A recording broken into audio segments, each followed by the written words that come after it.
जिसमें हम आज की जो ऑनलाइन क्लास है उसमें हम इकाई 3 शुरू करेंगे। इकाई 3 का नाम है वो है दृश्य कला। इससे पहले हमने जो इकाई 2 है, इकाई 2 हमने कंप्लीट हुई थी। इकाई 2 का जो नाम था कि कला शिक्षण क्यों और कैसे। इसमें हमने कला शिक्षण की जो अलग अलग प्रकार की जो विधियाँ थी, कला शिक्षण क्यों पढ़ते हैं, कला शिक्षण बालकों को किस कारण करवाया जाता है और बच्चों में चित्र बनाने की क्षमता का विकास किस प्रकार से कर सकते हैं। यूनिट 2 कंप्लीट हो चुकी थी। आज हम यूनिट 3 शुरू करेंगे। यूनिट 3 का अंदर हम पढ़ेंगे द्विआयामी चित्रात्मक। इसमें हम पढ़ेंगे द्विआयामी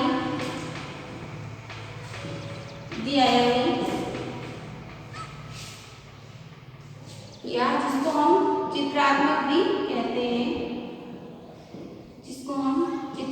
भी कहते हैं, द्विआयामी या चित्रात्मक। इसमें हम पढ़ेंगे, इसके अंदर हम पढ़ेंगे जैसे रेखांकन,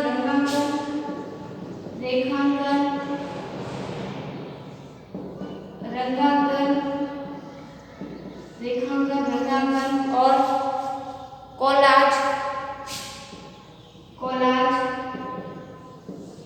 छापांकन एवं राजस्थानी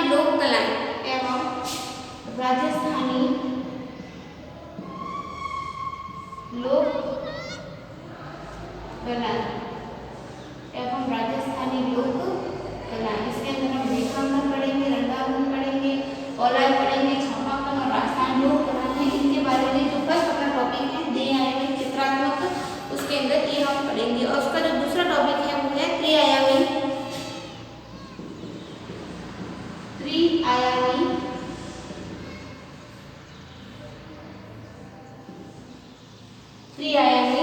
जिसको हम तक्षणात्मक भी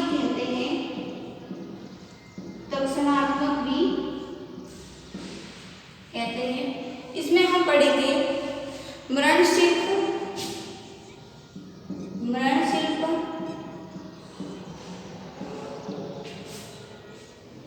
पेपरमेशी,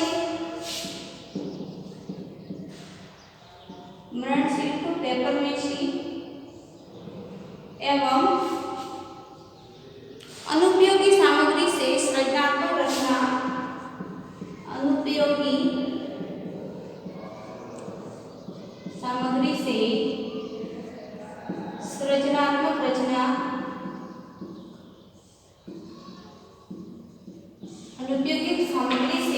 सृजनात्मक रचना, मुखौटे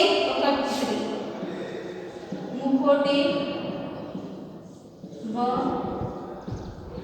कठपुतली। ठीक है, इसके अंदर हम पढ़ेंगे मृणशिल्प के बारे में, पेपरमेशी के बारे में, अनुपयोगी सामग्री से सृजनात्मक रचना का निर्माण और मुखौटे व कठपुतली। इसमें दो इकाई है। जो थर्ड इकाई है इसमें दो टॉपिक है। पहला है त्रिआयामी चित्रात्मक और दूसरा है द्विआयामी जिसको हम तक्षणात्मक भी कहते हैं। इन दोनों के दो टॉपिकों के बारे में चर्चा करेंगे। तो सबसे पहले इसका जो टॉपिक है द्विआयामी चित्रात्मक कार्य। सबसे पहला जो टॉपिक है द्विआयामी चित्रात्मक कार्य। द्विआयामी चित्रात्मक कार्य होता है क्या, इसके बारे में आज की जो क्लास है उसमें चर्चा कर लेते हैं। द्विआयामी चित्रात्मक क्या होता है इसके परिचय के बारे में चर्चा कर लेते हैं। कला का व्यवस्थित रूप चित्रकला होता है। जो कला के व्यवस्थित रूप हम मानेंगे तो उसकी चित्रकला को मान सकते हैं। व्यावहारिक तथा व्यापारिक क्षेत्रों में आज कला में चित्रकला का महत्व दिन प्रतिदिन बढ़ता जा रहा है। कोई भी चीज है, किसी भी वस्तु का निर्माण हम करते हैं उसमें कला निहित होती है। इसलिए कला का वर्तमान क्षेत्र में बहुत ही महत्व माना गया है। बिना कला के किसी भी चित्र की रचना या किसी भी कार्य को नहीं कर सकते हैं। जैसे हमने देखा था कि पहले जो मकान है वो मकान सिर्फ हमें एक मान लो कटघरों के रूप में प्रतीत होते थे, लेकिन आज के जो मकान बनाते हैं अलग अलग नक्शे के द्वारा, छोटी सी गली में भी या छोटे से जो आकार होता है नक्शा उसमें भी हम अच्छी सी बिल्डिंग बना सकते हैं। पहले जैसे फर्नीचर थे, लकड़े के ढेर पड़े रहते थे, उनके द्वारा हम अलग अलग प्रकार के जो फर्नीचर थे उन्हें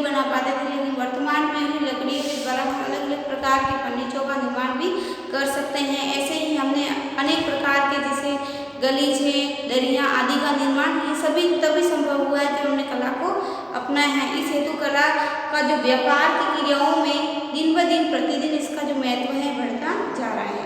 इसी कारण फोटोग्राफी, विज्ञान, कला, कपड़ों आदि की डिजाइन, कपड़ों की रंगाई, कपड़ों की छपाई, बर्तनों पर रूपकारी, पक्षीकारी, कढ़ाई, बुनाई तथा पुस्तक के प्रकाशन में चित्रकला का उपयोग कर से उसे व्यापारिक कला की संज्ञा दी जाती है। इसी कारण द्विआयामी चित्रकला का हमने वर्णन ही कर लिया। द्विआयामी जिसको हम चित्रकला कहते हैं, इसका महत्व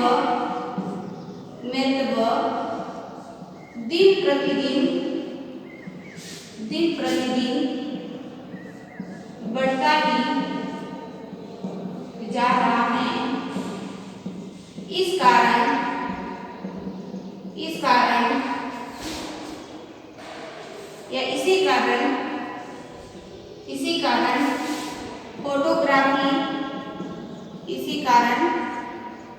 फोटोग्राफी, विज्ञान,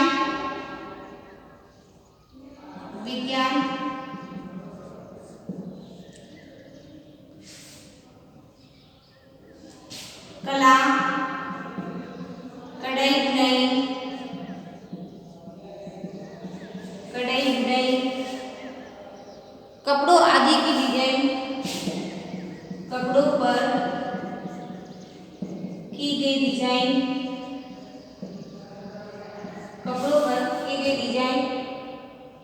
की रंगाई, कपड़ों की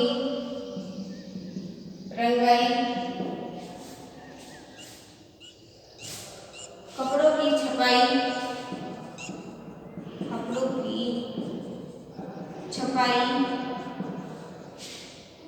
बर्तनों पर रूपकारी कलाकृति, बर्तनों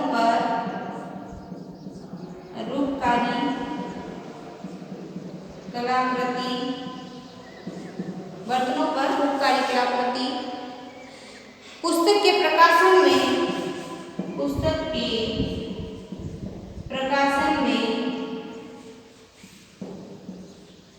चित्रकला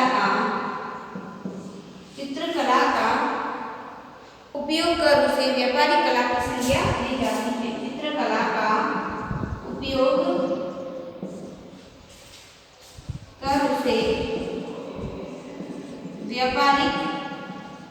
चित्रकला का उपयोग कर उसे व्यापारिक कला की संज्ञा दी जा सकती है। यानी इनके माध्यम से व्यक्ति अपना व्यवसाय भी कमा सकता है। चित्रकला के माध्यम से फोटोग्राफी के द्वारा विज्ञान, कला, कढ़ाई, बुनाई आदि, कपड़ों पर डिजाइन, कपड़ों की रंगाई, कपड़ों की छपाई, बर्तनों पर रूपकारी कलाकृति और पुस्तक के प्रकाशन, चित्रकला का उपयोग करके वो अपनी व्यापार को भी आगे बढ़ा सकता है। इसलिए इसको व्यापारिक कला की संज्ञा भी दी जाती है। एक रशियन रूसी कला शास्त्री के अनुसार कलाकृतियों में यह विशेषता पाई जाती है कि वे जीवन की प्रतिक्रियाओं पर अपना नियंत्रण प्रदान करती है। जो रशियन रूसी कला शास्त्री के अनुसार कला की परिभाषा दी गई है कि कलाकृतियों में यह विशेषता पाई जाती है कि जो कलाकृति होते हैं, कलाकारी होते हैं, उनमें वे जीवन की प्रतिक्रियाओं पर, जीवन की आने वाली जो प्रतिक्रिया है उन पर निर्णय प्रदान करती हैं। अर्थात कलाकृतियाँ जीवन की सार्थकता, सफलता, प्रगति और उद्देश्य की पूर्ति की झलक प्रदान करती है। अतः कला महत्वपूर्ण है और कला में चित्रकला का उपयोग विशेष महत्व है, क्योंकि कृतियाँ किसी कलाकार के स्वतंत्र चिंतन, जो कलाकार अपनी कृतियाँ करता है उसमें कलाकार अपना स्वतंत्र चिंतन प्रस्तुत करता है, ज्ञानार्जन एवं सत्यापन का परिमाण उसमें झलकता है। यह कलाकार को दार्शनिकता प्रदान कर जीवन यापन का, व्यक्तिगत जीवन यापन के ढंग का अनुसरण करती है।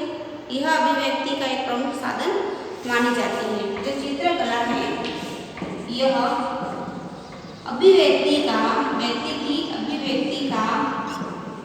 प्रमुख साधन मानी जाती हैं, क्योंकि इसमें वो अपना स्वतंत्र रूप से कार्य करता है, स्वतंत्र प्रकाशन उसमें देता है, इसलिए व्यक्ति का यह प्रमुख साधन, अभिव्यक्ति का एक प्रमुख साधन माना जाता है। इसमें कलाकृति से कलाकार का व्यक्तित्व प्रकट होता है। यह संस्कृति और सभ्यता के विकास की विधि है। जो चित्रकला है यह संस्कृति और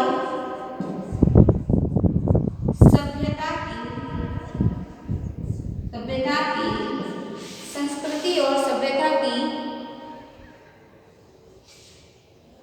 विकास की विधि है, विकास की विधि मानी जाती है। संस्कृति और सभ्यता के विकास की विधि मानी जाती है। मानसिक शक्तियों के विकास तथा कर्मेंद्रियों में समन्वय स्थापित कर यह सृजनात्मकता का अवसर प्रदान करती है।